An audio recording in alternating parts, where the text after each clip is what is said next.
humans, we are not made to survive, we're made to thrive. Human beings, our spirit, our capacity to adapt, our ability to grow, our ability to learn with lightning-like speed, our ability to find a way to serve others, that calling inside of us that we have as a parent or as a friend or someone who truly cares, when we put our fear aside because there's something we want to serve greater than ourselves, we all have that ability to find that passion in our life.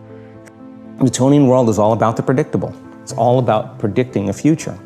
But the quantum model of reality is about causing an effect. The moment you start feeling abundant and worthy, you are generating wealth. The moment you're empowered and feel it, you're beginning to step towards your success.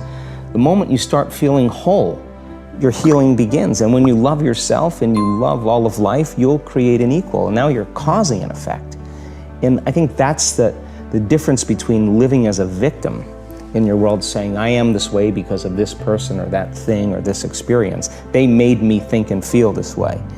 When you switch that around, you become a creator of your world and you start saying, my thinking and my feeling is changing an outcome in my life. And now that's a whole different game, and we start believing more that we're creators of reality.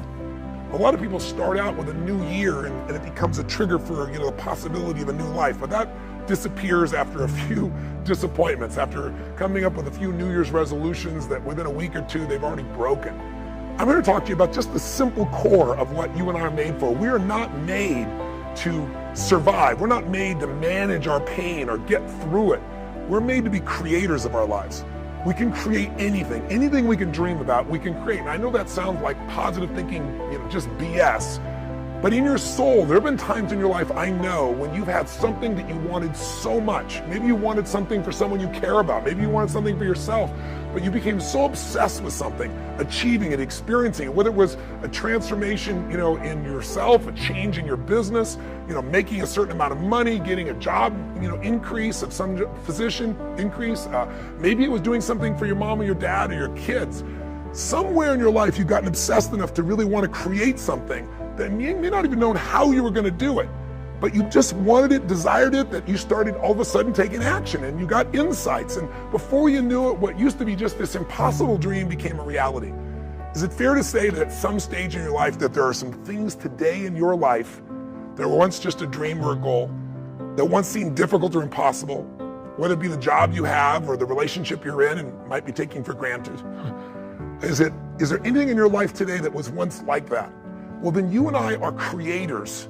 And very often when we get overwhelmed by so many things that we feel out of control by, we start getting into being managers of our life, managing our pain, managing through the situation. If you're not being defined by a vision of the future, then you're left with the old memories of the past and you will be predictable in your life. And if you wake up in the morning and you're not being defined by a vision in the future, as you see the same people and you go to the same places and you do the exact same thing at the exact same time, it's no longer that your personality is creating your personal reality. Now your personal reality is affecting or creating your personality. Your environment is really controlling how you think and feel unconsciously, because every person, everything, every place, every experience has a neurological network in your brain. Every experience that you have with every person produces an emotion. So some people will use their boss to reaffirm their addiction to judgment. They'll use their enemy to reaffirm their addiction to hatred. They'll use their friends to reaffirm their addiction to suffering. So now they need the outer world to feel something. So to change then is to be greater than your environment, to be greater than the conditions in your world. And the environment is that seductive. So then why is meditation the tool? Well, let's sit down, let's close our eyes. Let's disconnect from your outer environment. So if you're seeing less things, there's less stimulation going to your brain. If you're playing soft music or you have earplugs in, less sensory information coming to your brain, so you're disconnecting from your environment. If you can sit your body down and tell it to stay like an animal, stay right here. I'm gonna feed you when we're done. You can get up and check your emails, you can do all your texts, but right now, you're gonna sit there and obey me. So then, when you do that properly, and you're not eating anything or smelling anything or tasting anything, you're not up experiencing and feeling anything, you would have to agree with me that you're being defined by a thought, right?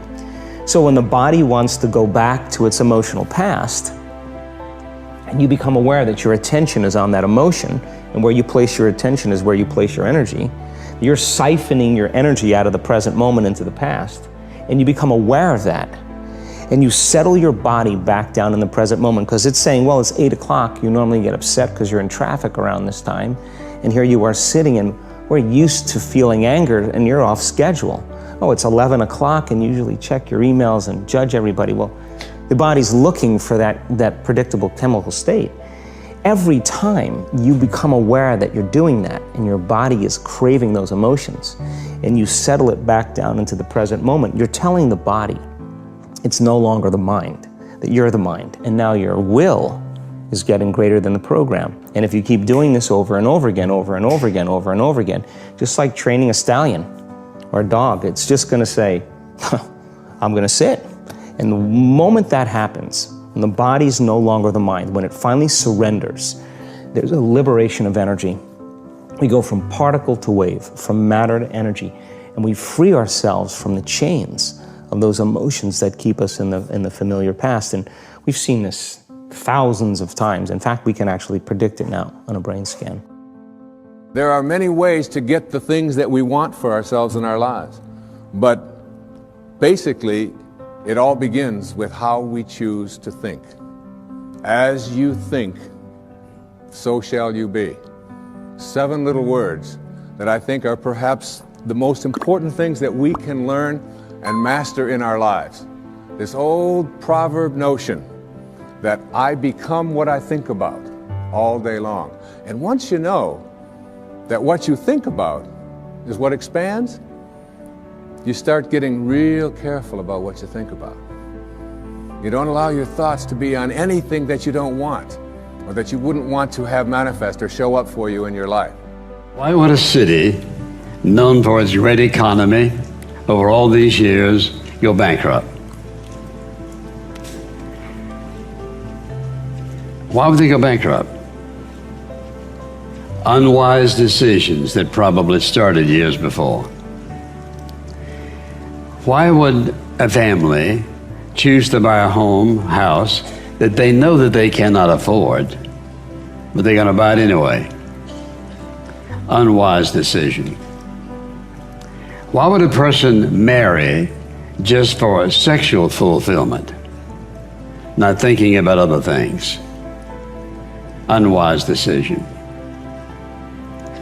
Why would a person drink alcoholic beverage in front of their children early in life, leaving them an image of their dad, sometimes being drunk, thinking nothing of the consequence? Very unwise decision. When you think about the kind of life that you're living, would you say that the decisions that you're making are wise or unwise? And we could go through life thinking about all the decisions that people make. For example, they stack up credit on their credit cards to the point that they know they can't make the payments. Why do they do that? Unwise decisions. Before you make any decision, you should always ask this question: Is this the wisest thing to do?